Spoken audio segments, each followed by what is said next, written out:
Live from Beit Shemesh and broadcasted around the world, you are listening to the Frum Entrepreneur Podcast with your host, Nahum Kligman. Interviews and advice from Jewish entrepreneurs from around the world.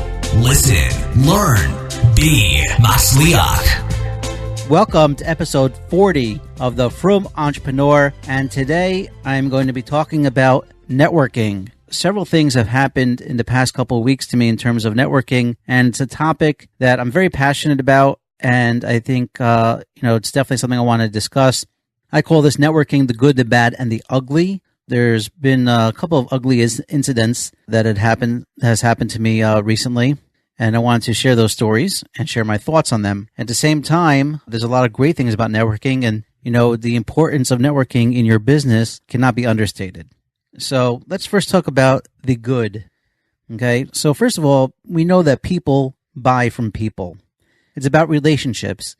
In Eretz Yisrael, we have a name for it called protexia, right? It's not about what you know, it's about who you know. And depending on who you know, you could get better rates at a bank. You can get discounts pretty much anywhere. You could get cut to the front of the line. Right, I'm not saying that using protexia is always the best scenario, but or the most fair, but it's definitely how things happen in Israel. So your relationships with people are very, very important. Now, I want to preface this by saying also that your reputation and who you are is something that is should be very dear to you. Okay, I know that to me, my name is what is most important to me, and very times, often in business, I will set aside myself so that I walk out of a situation with my name in the clear. It's, there are times that I've given money when I didn't have to. There are times when, I've had to suck in my true feelings because I didn't want to hurt somebody else. And, I just want to, a person's reputation takes a lifetime to build and can take minutes to be destroyed. So before, when you're talking about networking, you're talking about connecting with other people, the one thing that you want to keep in mind is that you want to be that type of person that somebody wants to network with, right? We could talk about you networking with hundreds or thousands of other people, but if you're not the type of person that somebody's going to want to network with, want to connect to, then, you're going to start off with a very hard, it's going to be very hard for you to build your network and to utilize your network. And we're going to talk about that, about reputation. We're going to talk about multi-level marketing towards the end of this episode and the effect that it has on your reputation. But let's talk a little bit first about the importance of networking and building your relationship. Okay? It cannot be understated and we're going to talk about different tools that you can use to build your network. But, getting yourself out there, and this also could be talking about self-branding, and maybe we'll do that in another episode, talking about self-branding and promoting yourself. But, in terms of building your network, in terms of having connections, like if you have to sell something, but you don't know anybody, who are you going to sell to? All right? People are bombarded today with advertisements, left, right, and center, seeing thousands of advertisements a month, some that you don't even realize that you're seeing, right? But people have learned how to tune them out, how to ignore them. But the one thing that we don't tune out is our relationships, right? If somebody recommends something to you, it's more likely that you're going to look into it or that you're going to take it seriously because you know the person, you trust the reputation of that person, you trust your friendship with that person. So if you have, building your relationships and building your network is really key to business success, right? And it's key to success in almost anything, not just business, but especially in the nonprofit world, where you're building up your relationships with donors.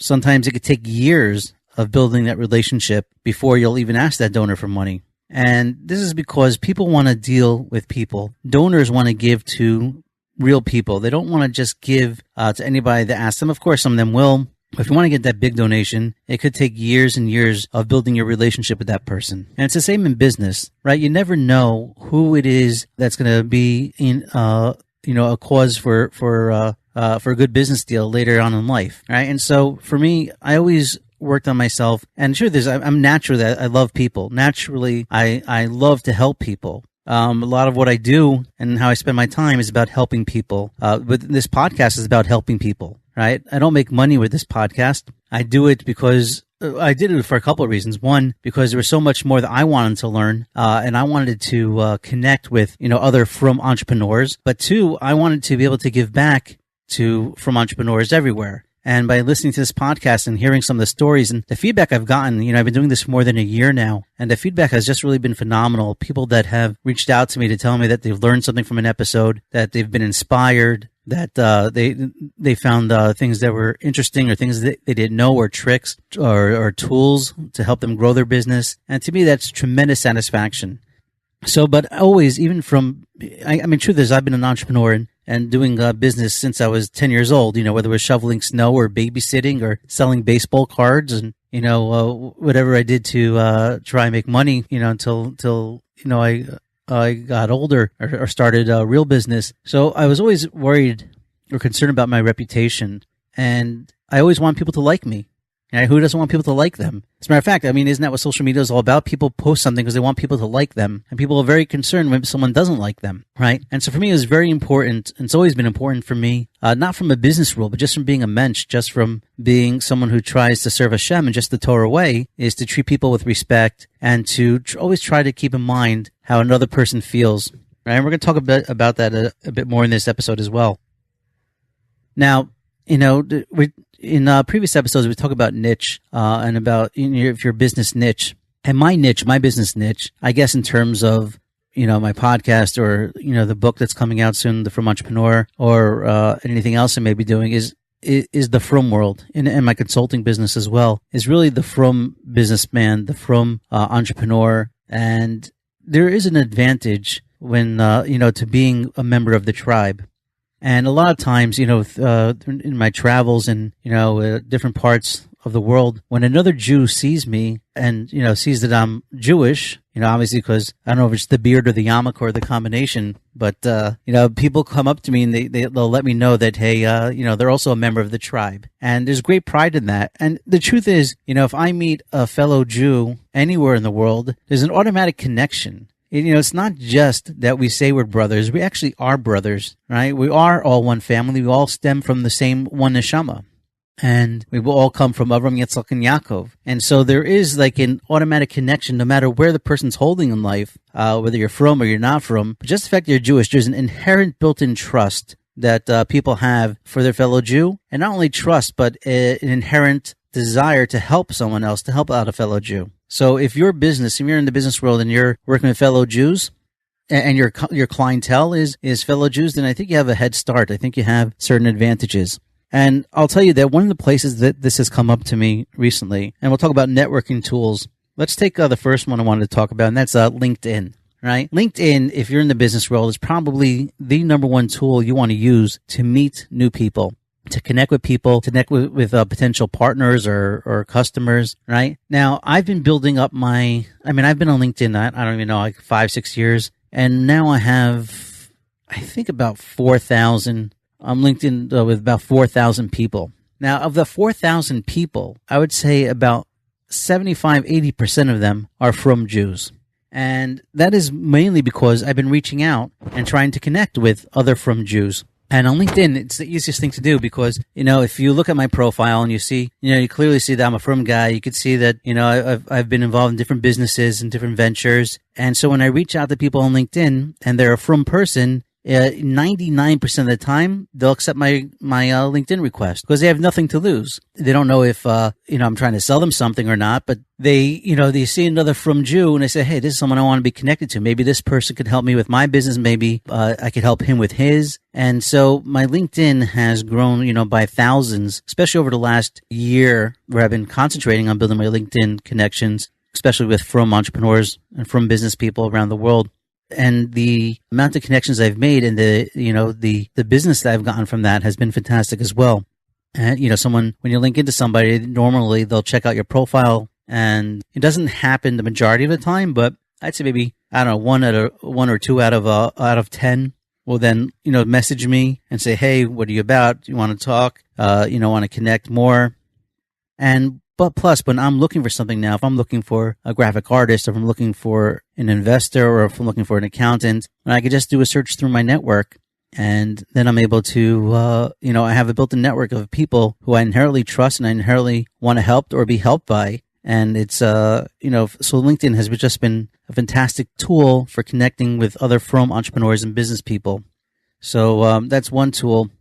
Now, just a trick, or not, I wouldn't say a trick, just some advice, some good advice for LinkedIn is that if you ever when you go into your LinkedIn account, and you should go in at least, I'd say twice a week, you'll see in the top right-hand corner, there's something called click like, or even better, leave a personal message, for somebody. It says ways to keep in touch, right? And it's very simple. You'll see, depending on how many people you have in your network or what's happening, people that have started new jobs or people that get a congratulations for something. And it takes literally just a minute and a half just to like the post, right? And it shows the person that you're thinking about them. It shows the person that you care. If it's somebody that especially you should do more than just a like. You should write them a personal message. I think it's very important to try to keep up with your network. Now, obviously, with thousands of people, it's hard to do, especially on LinkedIn where you're not there every day. But, if you take a few minutes every other day or so just to go in and to make congratulations on people, right, and to see what's going on in your network could be very beneficial. And you want to keep your name in front of their minds, right? You want to build that relationship. One of the questions that come up the most on LinkedIn is whether you should endorse people for skills. Now, I have to be honest with you, I am against that practice. I don't think you should just endorse people that you don't know, or that you don't know if their skills are worth endorsing. The only exception I'll make is for family. Like if LinkedIn, when you log in, there'll be suggested endorsements for people, right? So if it's a family member or one of my best friends, I'll endorse them. Yeah. Oh yeah, for sure. That guy's great in Excel. First of all, I don't know why endorsing somebody for being good in Excel is something that's going to be of tremendous value, but I'll endorse family or very, very close friends for just about anything. I admit that. Whether it's right or wrong, I'll do that. But just endorsing people's stom, or just clicking endorse them for all these different things, that I don't believe is good practice, because then you're devaluing the value of an endorsement. Right? Now, so first of all, if you do get an endorsement from me for something, it's because either you're a close friend or a family member, or because I really believe you have deserved that endorsement. So giving blanket endorsements, I don't think are great, but definitely if there is somebody that you can endorse, then definitely you should. Again, it just creates that goodwill. It helps that other person out. It doesn't cost you anything. So it's definitely a practice you should do. Now, on Facebook is a more intimate type of platform. I use Facebook strictly for business, or sometimes for political stuff, or for practicing and honing my marketing skills, etc. And on Facebook, I have I think about 4,300 friends, where the large majority of them are from people. And a lot of times people, when you go into Facebook, they'll suggest friends for you. Now, normally, if I only have 3 or 4 or, less than 20 friends in common with the person, I'm not going to connect with them. But if I see people that I share 50, 100, 200, 500, connections with, then, I'll take Facebook's suggestion and connect with them. And again, not as often as Facebook, where Facebook's like 99% of the time where people will accept it. On Facebook, it's about 95% of the time. Which is still pretty high. But again, if you see another Frum person and you have, tens of connections with the person, chances are it could be that somebody would want to connect with you. Now, I once I learned a great tool probably about 5 years ago or so from a guy named Jeff Pulver. And Jeff Pulver had sent me a happy birthday message. And so I mentioned him. I said, Jeff, thank you so much. I know you're a busy guy. Thank you for taking the time. And he said something to me very profound. He says, if you're friends with somebody on Facebook and you don't take the time to wish him a happy birthday on his birthday, then why are you friends with him on Facebook?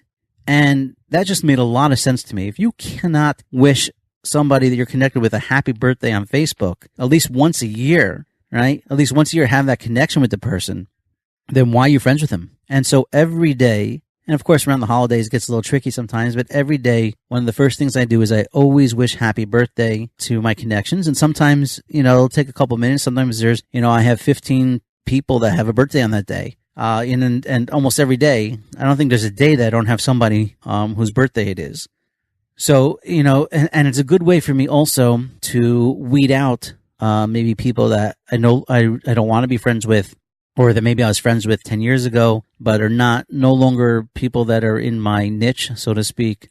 I used to be more involved, I guess, in for example, the domain name industry. A couple of years back, I was very involved in buying and selling domain names. And so I had a lot of different connections from there. But now on Facebook, they don't want to see my posts about, the Frum Entrepreneur podcast, or about my book, or, about things that affected Jewish people. So when their birthday comes up, I may just unfriend them. So it's a good way to weed out the people that you may no longer be connected with. At the same time, the people you are connected with, at least once a year to say happy birthday to somebody can reignite, that connection. It shows that you care about the person. It shows that you think about the person. And it's, a very good trick to do, and a very good thing to do. I don't like to use the word trick. I guess it's some advice that's definitely worthwhile that you should do. And very often you could add a message. Hey, if it's somebody, went to school with 20 years, you can say, hey, what are you up to? How are you? What's going on? How's the family? What business are you in? All right. It's a great way to reconnect. And again, at least keep your name in front of a person. All right. So Facebook for networking is fantastic. Twitter is funny. Twitter, I've never really gotten into. It just never has been my thing. I do have, a bunch of Twitter accounts, especially I have for the Frum Entrepreneur, where we have, I think, about 600 or so followers. And, definitely welcome you to follow me on Twitter if you're on Twitter, at Frum Entrepreneur. Actually, it's at Frumpreneur, because Frum Entrepreneur was too long. So if you want to follow me on Twitter, I'll put it in the show notes as well, Frumpreneur. Oh, and also connect to me on LinkedIn. If we're not connected on LinkedIn, definitely link into me on LinkedIn. I'll accept it. But, and Twitter, my personal Twitter account, which is at Kligman, I don't really use that much. I think I have, a few thousand people following me or connected to. But I don't really, I'm only connected, I'm only following 100 people on there. So Twitter is something maybe I should use more. I haven't used it so much in the past, in terms of networking. I do whenever I make a post though on Facebook. It does auto post to my Twitter accounts. But and for some of my businesses, I'll use it more. And maybe I could use it more for networking. I was published, there was an article published about me, an interview in Yiddish, in a Yiddish newspaper, a Yiddish magazine a few months ago. And that connection actually came from Twitter. So, there is ways you could use Twitter to your advantage. I just have not done that so much in the past. I just think it's too noisy, too many things going on. But possibly, I guess if I use it to direct message more, maybe I could use it more for networking. That's just my own personal experience. Now, another great way to network is by going to events. You should definitely look into going to events. There are more and more events going on around the Jewish world, especially in the New York area. And when you go to an event, it's a great place to network, great place to meet other people, other entrepreneurs. I think it's a fantastic way to spend some time, get out of the office a little bit, learn something new, see what else is out there, see what other business people are doing, and just to meet other people. Now, obviously, that's in the Frum Jewish world, but there's tons of events going on all over the world, where you can meet people in your business, in your industry. And, definitely a great place to network and to besides, keep up with your learning of your industry, but just to meet other people. Now, you never know when a person you meet is going to lead to a fantastic business deal, right? It could just be that one person that you meet. And that's happened to me so many times where, you could spend, a couple of days at an event or at a conference, but there's that one relationship, that one person that you meet that you hit it off with that you could do tremendous business with even down the line. As a matter of fact, this wasn't at an event, but just reminds me of a story of a guy I went to Camp Raleigh with back in 1981. All right. I hadn't seen him. We were pretty good friends. I treated him well. I was always a nice guy. And so when we were in camp together, we were pretty close, but I hadn't seen him, for, I guess, about 25 years or so. And then when I started Vubix back in 2005, right? So he was actually a head of a advertising network at the time. And when I reached out to him, of course, he remembered me, and we ended up doing some great business together. So, he gave us a good rate, and, we definitely spent, a lot of money with him. And so, building that relationships and always being nice and good to people is always the way to go, as I mentioned before. And it could always lead to business. You never know when or how, but keeping your network up to date can definitely lead to things down the line. If you listen to my first episode, now that we have two, with Hanan Kaufman, my relationship with him started like 7 years earlier, where he wanted a domain name I owned, JerusalemAngels.com. And I think we talk about that in my first episode with him. I'll link it in the show notes. But that led to, years later that we formed Nextdoor together. And you can learn about Nextdoor actually in episode 39, which of course I'll link to as well. So, sometimes, these relationships take years to put together. But Hanan, was so like the fact that I gave him this domain name for free because I was going to use it for a Jewish cause. So it just, kept it built my reputation with him. He saw what type of person I was. And so many years later, when he was looking to open up and start Nextdoor and we reconnected about it, we ended up working together and starting this incredible venture together. So there's, keeping your network connected and keeping them up to date and treating them well, going to events, meeting new people are all things that you should be doing in order to help you grow your business. Just one more note on events. You should think about even starting your own event, right? And when you think about an event, it doesn't have to be like a tremendous, thing where you're renting out, a huge auditorium or something. Events could be just 10 people in a room. If you have an office, you could just invite them to your conference room, right? It's just about getting started, meeting new people, sharing thoughts, sharing ideas, brainstorming together, right? So, that's another great way that if you want to meet new people, host an event. Right. If you could make a bar mitzvah, you can make an event. Right. If you can make a birthday party, right, for your 6-year-old, if you could order some pizza and some French fries, then you could host an event. And, I think it's a fantastic way to meet new people and to build relationships. So definitely those are some tricks and some things that I would definitely do. Another thing that you should think about and something that I try to do is, and actually this is something that a fellow Yid named Gary Vaynerchuk always talks about. And that is to give, and give some more, right? He has a book, what's it called? Jab, Jab, Jab, Right Hook, where he talks about give. And then when you ask for something, the chances are that you'll get back from your network, right? So he gives tons and tons of free content. And then once every couple of years to say, hey, please buy my book, right? That's his thing.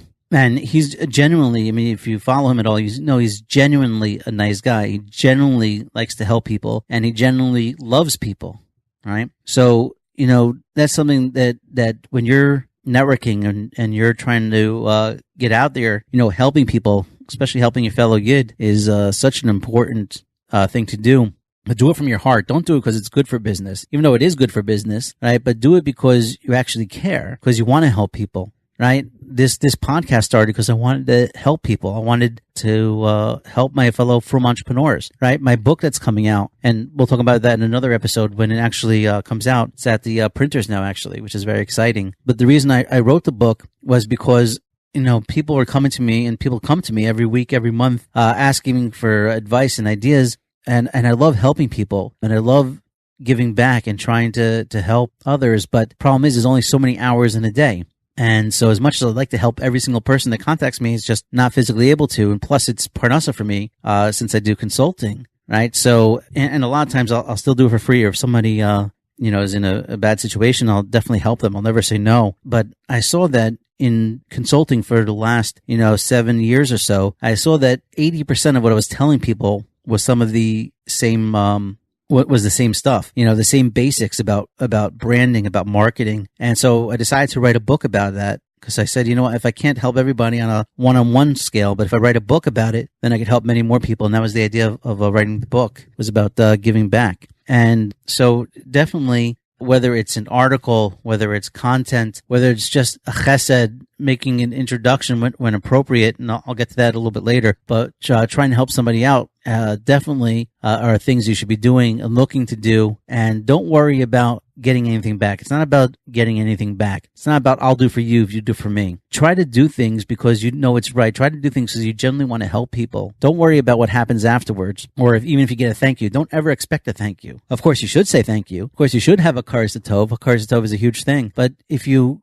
do something, don't do it with any expectations. Just do it for the love of helping another person. And you'll see that'll grow a long way. And you should actually make that part of your schedule. right? At least once a week, twice a week, look for ways that you could go out of your way to help somebody. Now, helping somebody doesn't mean you got to give them money, doesn't mean that you got to sit with them for 2 hours, right? Helping somebody could just mean, sending them a personal message that says, hey, I just want you to know that I think you're fantastic and you're doing a great job and I think your business is great. And, just pumping somebody up. The power of a smile, we know from the Gemara is huge, right? Just smiling at somebody. So if you could take a couple of minutes and look and out of your schedule and say, hey, let me go on LinkedIn, let me look up somebody, let me see if there's somebody I can help or just give advice or, just say something nice to, it'll help build your niceness muscles, right? Your chesed muscles. And chesed makes the world go around. Chesed is one of the pillars of us as the Jewish people. As a matter of fact, I was just learning, I have a shir I go to in the mornings, and we're just learning about the 3 pillars of the world, which is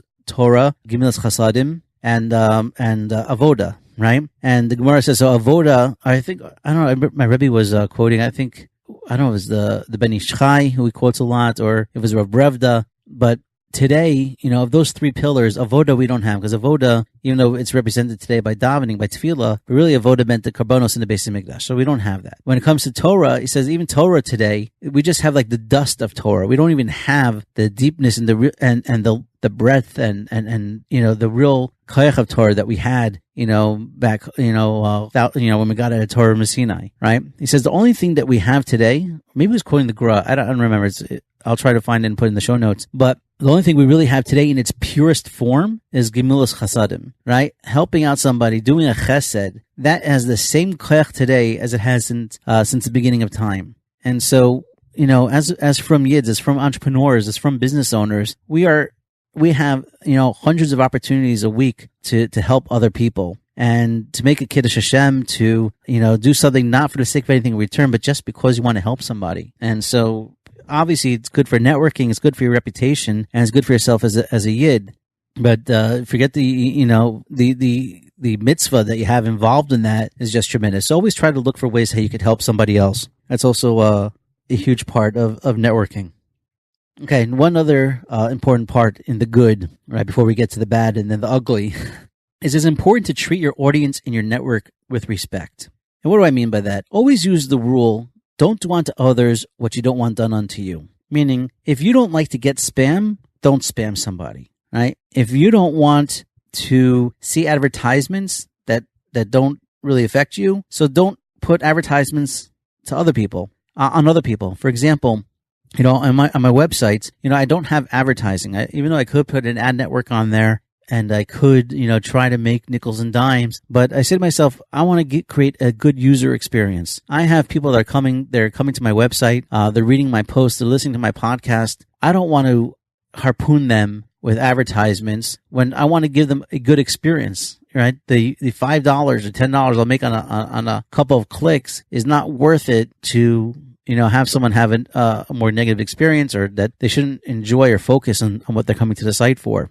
Now, I know obviously you're not forcing anybody to click on advertisements and stuff, but I just I think a site that doesn't have advertisements is just more beautiful. Now, even with this podcast, I'll get sponsors from time to time and I'll allow advertisements, but it'll be something that it's more nogea for my listeners. Like, I'm not just going to take an advertisement from something that my listeners could care less about, because then I'm not giving any value. And you always want to look to give value to your audience, give value to the people you're networking with, right? You always want to treat them with respect and treat them how you want to be treated.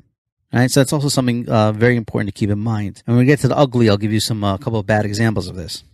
Okay, so let's talk about the bad. Now, we're talking about about treating people with respect. So if you have someone's email, right, you don't want to spam them. You don't want to just waste their time. And there's been a guy, obviously I'm not going to say his name. I don't even remember how I know him, how I met him, how he got my email. But for like 2 years already, I'll get an email every Erev Shabbos, and I'm BCC'd on the email that just says, good Shabbos, right? And, or have a good Yontif, right? Now, this guy is bringing me, it's nice, okay, very, very, very cool. But every week, what do I have to do? I have to get the email, and then I have to delete it. There's absolutely no value in it. I don't know the guy, or at least I don't think I know the guy. And there's no there's nothing else. It's not like there's a Devar Torah there. It's not like there's information about him or who he is or offering any value. It's just an email that every week I have to delete. And there's no unsubscribe button because it's not a newsletter. He BCCs me, right? So today, finally, actually, when I'm preparing for this podcast episode, I said, no, I'm just going to ask him to, very nicely, hey, can you just remove me from your list? So hopefully he will. And it's nothing personal. It's just that, time is the most valuable commodity we have. We can't get more of it, and, we have to utilize it the best we can. So don't waste people's time. I think that's a very important lesson. If you're going to try to add value, fantastic. If you're not adding any value, then why are you doing it for? Right?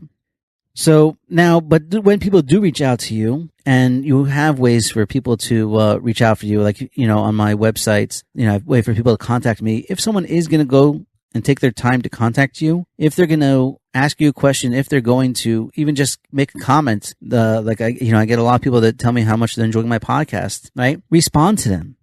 If they're taking the time to, contact you and to let you know your thoughts, so respond to them in a nice way. Even if there's criticism, you should respond in a nice way. And always be courteous, always be nice to people, always be responsive if you're making yourself accessible. Now, I am accessible on LinkedIn. I'm accessible via my websites, right? But one thing, I'm not accessible so much by phone, and that's by choice. I just don't like phone calls. I don't know why. Just never did. And I guess, truth is, I guess I don't like phone calls because there's this feeling or sense that if the phone rings, you have to pick it up. And I'm like, well, what if I'm in the middle of something? What if I'm busy with something? What if I want to be doing something else now? So just because the phone rings doesn't mean that you need to talk to the person at that time or that moment, right? With email, with texting, with other things, you can set aside time and decide when you want to respond.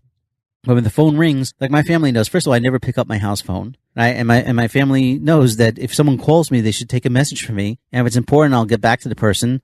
And if it's not, then I'll let someone else handle it, or I just won't call back. But just because someone calls you, and I know this, I see this a lot, not just in business, but just in regular people's homes. When someone calls, it doesn't mean you have to pick up the phone. You have answering machines. If you're busy, you don't have to stop what you're doing in order to pick up the phone. And so personally, I'm not so accessible by phone, right? So, but if I am accessible in other ways, so if you make yourself accessible, be responsive to that. That's more of the point of what I'm saying. Now, and just again, with, don't, if someone is going to reach out to you, follow up with the person. Don't ignore the person.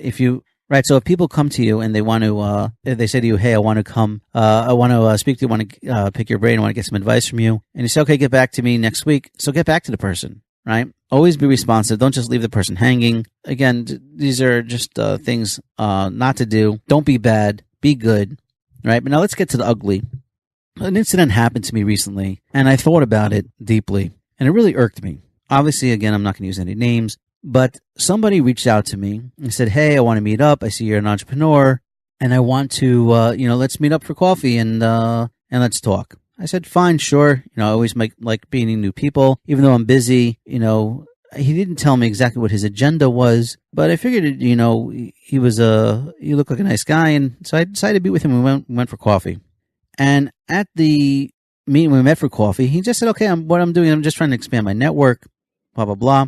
And he asked me to connect him to a very, very wealthy entrepreneur, very wealthy Frum entrepreneur, who I'm friendly with. And he said to me, he made me an offer. He said, listen, I want to connect with this guy because I want to offer him X, Y, and Z. Now, so I said, you know what? I'm happy if I could help somebody, if I can make a connection, right? I'll try to do it if I feel it's right, if I feel it's good, right? But I worked hard over the last bunch of years to build my network, and it's part of respecting your network, right? When you're dealing with people that have a high net worth, so to speak, and have become very successful, and you know that their time is super valuable, because I know my time is super valuable, and so I know. And this doesn't really matter of how much money you have, but if people are super busy, right? So you want to value somebody's time, right? So if I have a connection with somebody and I know this person because of his success and because of how much money he made, I know that people want to contact him and get through to him all the time. And I have this, with several people I'm close with, right? I'm not going to just make the connection because, hey, you want to go and be friends with him and take his time from him, right? But this guy told me, I want to offer him this. I said, you know what? If you're willing to offer him that value, I'll make the connection because A, it makes me look good, that I'm bringing some value to him, and B, I'm happy to help you if I can. Right? If you can make this connection, then it's fantastic. So I said at this meeting, I said, okay, sure. You're going to offer him this. I'll make that connection for you. A couple of days later, he sends me an email, says, hey, can you make that connection for me? I said, sure. How do you want me to phrase this offer that you want to offer? Should I say it like this, like that? He says, no, don't offer him that. It's not really ready yet, blah, blah, blah. Like all sorts of excuses. I'm like, so I said to him, so then why are you, so tell me, why should I make this connection? What do you want me to say to him that brings value to him? And he's like, well, I'm just looking to connect. I'm collecting mentors. I'm collecting people that I could connect with, that I could become, people I could pick their advice and get to know them and be able to, connect with them. And I'm thinking to myself, well, that's not what you said to me in our meeting. I said, this guy is a very successful guy. I happen to know that he doesn't like, his time is very valuable. And I know he doesn't have time for just meetings. He just doesn't. And I know that he would not appreciate if I just said, hey, this guy wants to meet you for coffee and pick your brain. But I know that he would not appreciate that. And I know that would make me look bad, right? If I was bringing him value, if it was something that I felt would be beneficial for him, then great. I'm happy to make that connection, right? But if you're just saying, hey, I just want to go because I want to use this person for my own personal benefit, well, I'm not going to make that connection for you. Right. And now I'm a nice guy and I hate to have said it like that. And I'm sure, and I said things in a nice way, but it's not being rude. It's not being mean. Like the guy got upset at me and sent me a couple of emails that were sort of nasty. And I was like, why am I being, and I thought about it. I said, am I being nasty? Just because, if I have connections with people, right, that I've built up the relationships with the person so that when I call the person will respond to me. If I text the person will respond to me. Right? If I ask for a meeting with the person, I'll get that meeting because I built up the relationship over the last year or 2 years or depending on, who the person is. Right? So this guy wants to jump on that and jumped on the connection I have. And the guy just met me. I'm not even friends with the guy, right? And he wants me to jump over, me just to get to this other guy. And I'm supposed to say yes and do it, right? Just because I'm a nice guy. I said, that's not being nice. It's not being fair. And that's not treating your network with respect, right? I wouldn't want somebody to do that to me, right? My time is extremely valuable. And I don't want people, and it's hard enough for me to, people that do connect me and do reach out. It's hard for me to make time for them or to say, no, I just can't right now, right? But if a friend of mine just says, hey, this guy just wants to sit with you and just for no reason, or he wants to just pick your brains and stuff. And, a lot of times I have to say, I can't do it. I'm sorry. I'd love to, but I just don't have the time right now. Right. So, we have to respect people and you have to think how would I want to be treated? Now it's also that this person, if I introduced him to everybody who wants introduction to him, right? Will he value me anymore? If I ask for a meeting with him for myself after I brought him 10 useless meetings, quote unquote, or if I sent 10 people to connect with him and now gave him their email and now that these people were trying to take his time away from him, is he going to still have that same good thoughts about me? I don't think so, because that's just not how it works. So, and it reminded me when I was thinking about this story, it reminds me of an epic post by Hillel Fold. That he wrote on this idea. So, people that were asking him to like random pages or of things that have no value to his audience. And I'm going to link to it in the show notes, and it's definitely a worthwhile read for anybody.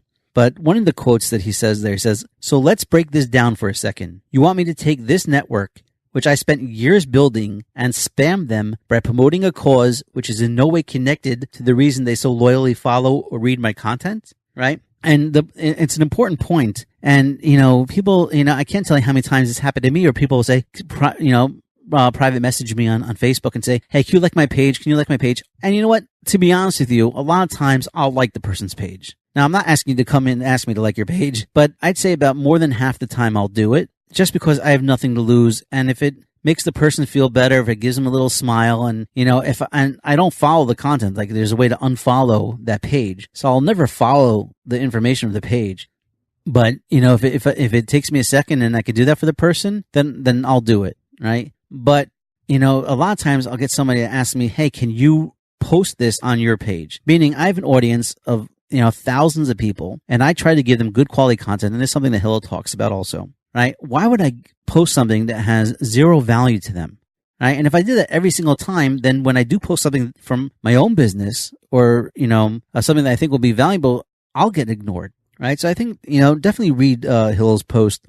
I'm going to, again, link to it in the show notes, but that's not respecting me, right? That's not respecting my time. And it's not, it's sort of, again, like trying to take advantage of, I've built my relationships over years, and I've built, my reputation over years. I'm not going to just put that at risk for something that, because you want to try to get a few more hits or views or looks, to your product or service that you're trying to push, right? There was some, Hill got some negative feedback about that. Oh, why are you not being so nice, blah, blah, blah. But there is truth to what he wrote and truth to what he spoke about. And I think it's very, very important to keep in mind, when you're asking people to do you a favor. Now, another thing that people has asked me to do, and this has happened more recently as well, is that people will say to me, and this happened to me twice this week, actually, where somebody will say to me, hey, I have this business. It's fantastic. It's great. And I'll give you a percentage if you'll promote it for me, if you'll get me leads. Now, I think it's a nice idea. And, in theory, hey, why can't I get someone else to do the hard work for me? Right? Then again, this guy built up his reputation. This guy built up his network. And let me just jump on that and I'll give him a percentage of sales. But why would I do that? I'm not going to do that. Right? I'm not going to, unless it's something I believe, unless I really feel it's a fantastic idea. But in one case, it's, I didn't feel it was such a great opportunity. Right? I didn't feel like it was worth the hype that he wanted me to promote. And so, I definitely cannot do that and won't do that because it's my reputation. If I don't believe in the business, if I don't believe it is such a great opportunity, then why would I even if you're going to give me a commission, even if you pay me, $1,000 per lead, I wouldn't do it. Because, I don't want that person coming back to me and say, hey, why did you introduce me to this guy? Why did you tell me there's a good business to get into? If this thing didn't work out, right? So if I believe in the idea, if I felt it was fantastic, if I felt it was a really good opportunity, then maybe I would share it with a few people or the right people because I really believe in it. And I think it would be beneficial for the person, for both people, right? I like a win-win-win scenario, right? I like it when everybody wins from a scenario. But in a scenario where only one person wins and it's a risk whether the other person will win as well, I'm not going to take a risk with my reputation. I'm not going to take a risk with harming somebody if I'm not 100% sure or if I'm not very close to being 100% sure. Right? And again, that happened twice this week with people. And one was somebody I knew, I know pretty well. And one was with somebody who just reached out to me on LinkedIn, just somebody who I don't know well at all. And I was like, asking me, as an energy company or something. He said, he'll give me 15% of every leads I bring in. And it's like, it's just funny to think that he thinks, I'm now going to go spam everybody. Tell everybody I know, hey, you got to try out this product because I can make 15%. No, that's not how it works. And he's not going to be successful in his business if he thinks that's going to be a good way to bring in new people. Now, another thing that's happened, and this is, going to be the last piece we'll talk about in this episode, because this also happened to me twice this week. I know it was a busy week this week. But somebody asked me, I guess, before Pesach, he Facebooked me. He says, hey, I have this new business. I was wondering if you could give me some advice. And it was before Pesach. I said, listen, I really can't right now. Why don't you contact me after Pesach? And so he contacted me after Pesach. And again, I had to push him off. And then finally, he contacted me a third time. I said, okay, sure. What's up? How can I help you? And he sends me a message. Hey, watch this 8-minute video. And then after 8 minutes, I'll get back to you and ask you what you thought. Now, right away, I knew that this is a multi-level marketing thing. And I said to him, seriously, you think I'm going to watch your multi-level? I thought you wanted my business advice. I said, my business advice is run very far away and don't ever do this again to anybody from multi-level marketing. And he says, it's not multi-level marketing. I said, it's not.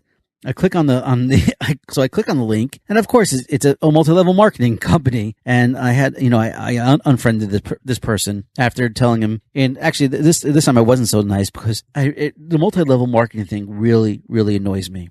And I'll tell you why. And this is one. And actually, I write about this in my book, also the Frum Entrepreneur. It's not whether you can make money or not, whether it's real, whether opportunity is real, right? Whether it is, whether it isn't, that's secondary. The main thing that irks me is that you're going to do things like this. You're going to try to contact people you know, people you don't know, and try to push your message, your multi-level marketing scheme onto other people. Right? Now, it just happens to be that multi-level marketing, network marketing, has such a horrible, horrible reputation. And the reason it has such a horrible reputation is because in 9 out of 10 cases, the products aren't very good. The products are not worth the value. And the person's only making money by signing up other people. And he's being taught by video, by podcasts, by emails. He's taught how to get your friends and people you know, how to get your network involved, right? And that he's being brainwashed into just getting people to sign up. It doesn't matter about the products as much as is it building your downline and how to build your downline and how to get other people involved, right? So if first of all, yeah, obviously the large majority of people don't make money in network marketing and end up losing money, probably the 90%. And of course you'll hear stories, and I know there's a bunch of Frum people out there, young guys that are hustling and making thousands of dollars in network marketing.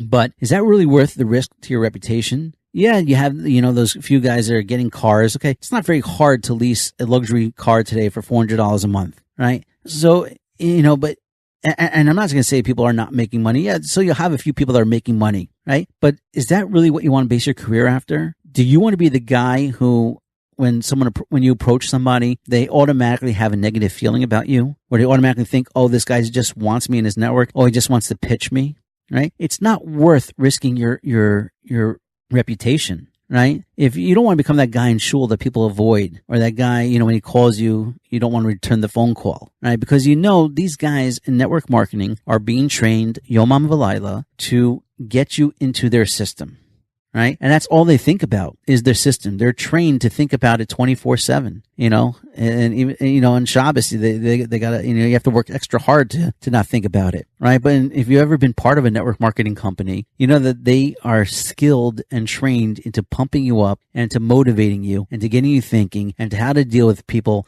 and to always be closing, ABC, always be closing, right? Always trying to get other people into your downline and networking and pumping them up and getting them excited, et cetera, et cetera. And so twice this week, people reached out to me with a network marketing thing. One guy just outright lied to me and said it wasn't network marketing. Another guy, I just said, you know what? I'm telling you, my advice is to just stay away from this stuff, because right now, those two people that contact me, I'll never do business with them again. I unfriended, one of them was on Facebook, so I unfriended him, right? And the other person, I'm just not going to be in touch with anymore. It's just not worth it for me, right? And it's not worth it for you. Right. Just so I'll give you an example. I mean, there are, I don't want to say that all network marketing companies are horrible or bad or whatever, but if someone is pressuring you to buy stuff that you could actually get cheaper elsewhere, or the product is not so fantastic, or they're more interested in you joining their downline than they are of you enjoying the products, then it's not something that you want to be a part of. Right. I'll give you one example of a good product. Right. And that is Melaleuca. Right, Melaleuca, I never got involved, but it happens to be that their products were good. And so I would buy the products from somebody, and I thought that was legitimate. You want to sell me products that are good quality, and the pricing is good, and it's not just some scammy thing. I'm happy to buy from you. And I think that there's nothing wrong with direct sales, and there's nothing wrong with building a client list and selling them good quality products. But if you're going to hack me to come in and join your downline and to go to meetings and to show me presentations and just watch this video, and you got to come and you got to check it out, and we're doing this, and look at my new, my new Lexus I just got, and doing all this hype, I'm going to run away. And so should you. Right. Again, there's a fine line between building a legitimate business, building a legitimate direct sales company, or selling good quality products for a good price, and then just being part of a obsession, being part of something that just takes over your mind 24/7, something that's just all about building your downline and being told, hey, if they don't come in, just cut them and forget them and move on to something else. And you don't want to become that guy who people avoid at simchas, people avoid in shul, people avoid at school meetings, right? And even, people that, that your kids are going to, friends of your kids are going to can make fun of you, right? You don't want to become that person. So when it comes to network marketing, I would stay far, far away. Definitely don't just pitch it to people and say, hey, watch this video. And don't lie to me. Don't say, hey, you want my business advice. You don't want my business advice. You wanted me, this guy, I know what he wanted. He wanted me to watch this 8-minute video, get so excited. So go, oh my gosh, this is fantastic. I got to sign up and I'll be under you. Yeah. And I'm going to bring in hundreds of people because I have this, right? That's just ridiculous. That's just ridiculous. That's not going to work. And if you took the time and if you respected me at all, and if you looked at, at my websites or you looked at my LinkedIn profile, you see, show a little respect that I'm not the type of guy that's just going to fall for these type of scammy things. And I'm not going to just push your agenda, push your thing out. You're living in a dream world. And I know that that's what the MLM network teaches you. It teaches you to dream big and to think big and, hey, I'm going to get these people and I'm going to make these phone calls. I'm going to get these people come to these meetings and then they're going to spread it to their friends and they're going to spread it to their friends. They're going to spread it to their friends and then we're going to make a ton of money, right? That's not how it works in the real world. In the real world, you have to work hard. In the real world, you have to build your relationships. In the real world, you have to, make sure that your reputation stays great. Right? You want to be excited about your product, want to be excited about your business, but don't be excited about a network marketing scam. Okay. Anyway, those are my thoughts. Networking. I hope you enjoyed this podcast episode. Obviously, there's a lot more I could say on the subject, on the topic. Let me know, any great networking ideas that you have, and I'll be happy to share them because that's quality value. I'll share them with my listeners. I'll put them in the show notes. I'll tweet it out for whatever that's going to be worth, or post on Facebook or LinkedIn, whatever. And I hope you enjoyed this episode. And yeah, please definitely link into me. Definitely follow me on Twitter at Kligman or at Frumpreneur. And, I hope you get value from these episodes, and let me know what you think. Thank you for listening to the Frum Entrepreneur Podcast with Nahum Kligman. We hope you learned something valuable, and we'll share this with your friends. For show notes, archives,